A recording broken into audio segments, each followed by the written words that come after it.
బైబిల్లో ఇద్దరు వ్యక్తులు ఉన్నారు. ఒక ధనవంతుడు, ఒక లాజరు, దరిద్రుడైన లాజరు ఇద్దరు ఉన్నారు. ఇద్దరు కూడా మంచిగానే ఉన్నారు. ఈ ధనవంతుడి దగ్గరేమో కోటాను కోటీశ్వరుడు, చాలా డబ్బులు ఉన్నాయి, బాగా తిన్నాడు, బాగా త్రాగాడు, సుఖించాడు. ఈ దరిద్రుడికేమో తినడానికి కూడా తిండి లేదు. వాళ్ళంతా పుండ్లు, కుక్కలు వచ్చి నాకుతా ఉండేవి, ఈగలు ముసురుతా ఉండేవి, దోమలు కొడతా ఉండేవి. అయినా నమ్మకంగానే ఉన్నాడు. ఎప్పుడైతే ఈ ధనవంతుడి దగ్గరికి వచ్చి అక్కడ ఆయన తినేటప్పుడు ఆ బల్ల దగ్గర ఎదురు చూస్తూ ఉండేవాడు. ఏమైనా నాకు కూడా రొట్టె ముక్కలు వేస్తాడేమో, ఆ ఎంగిలి మెతుకులు ఏమైనా వదిలిపెడతాడేమో, ఆ ఎముకలు ఏమైనా వదిలిపెడతాడేమో, అవే తిని నేను బ్రతుకుతానని పాపం ఆశ కలిగి తృప్తితో అట్లాగే ఉంటా ఉండేవాడు. పాపం కడుపులో తినడానికి కూడా ఉండేది కాదు. అయినా అలాగే నమ్మకంగా బ్రతికాడు. ఇద్దరు ఒక రోజున చనిపోయారు. ఈ ధనవంతుడు అనేవాడేమో పాతాళానికి వెళ్ళి యాతన పడుతున్నాడు. ఈ దరిద్రుడైన లాజరేమో పరదేశకి వెళ్ళాడు. అయ్యా తండ్రి అయిన అబ్రహాము, నేను ఈ పాతాళంలో యాతన పడలేకపోతున్నాను తండ్రి. ఆ దరిద్రుడు నా దగ్గర ఎంగిలి మెతుకులు తినేవాడు, వాడేమో నీ దగ్గరికి చేరాడు. ఒక్కసారి వాడిని పంపిస్తే ఆ చిటికిన వేరైనా నేలలో ముంచిన నాలుగు మీద వేస్తాడేమో, నేను బ్రతుకుతానయ్యా అని కేకలు పెడుతున్నాడు.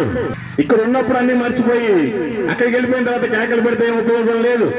అక్కడి నుంచి చెప్తున్నాడు, నువ్వు బ్రతికినప్పుడే నీ ఇష్టానుసారం తిన్నావు, నీ ఇష్టానుసారం త్రాగావు, నీ ఇష్టానుసారం అబద్ధాలు ఆడావు, నీ ఇష్టానుసారం మోసాలు చేసావు, నీ ఇష్టానుసారం అక్రమ సంబంధం పెట్టుకుని వ్యభిచారం చేసావు, ఎప్పుడు అబద్ధాలే మాట్లాడుతూ ఉండేవాడు.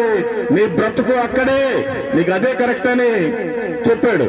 అప్పుడు సరేనయ్యా, నేనంటే ఇక్కడ యాత్ర పడుతున్నాను కానీ నాకు 5 సహోదరులు ఉన్నారు, వారినైనా దేవుళ్ళకి నడిపించాలి అంటే ఒక్కసారి ఆ దరిద్రుడైన లాజర్ని భూమి మీదకి పంపించు అంటే కుదరదు. మనం బ్రతికినప్పుడే సత్యాన్ని తెలుసుకోవాలి, మనం బ్రతికినప్పుడే ఏది మంచో ఏది చెడో తెలుసుకోవాలి.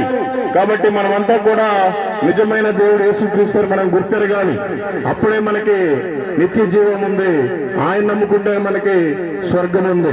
అందరూ అనుకుంటా ఉంటారు క్రైస్తవులు అంటే ఏదో అందరికి ఒక చిన్న చూపు.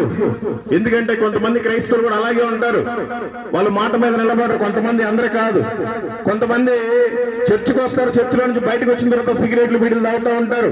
వాళ్ళంతా క్రైస్తవులు కాదు. ఎవరైతే దేవుడు చెప్పిన మాటలు విని వాక్యానుసారం ఉంటారో వారు మాత్రమే క్రైస్తవులు.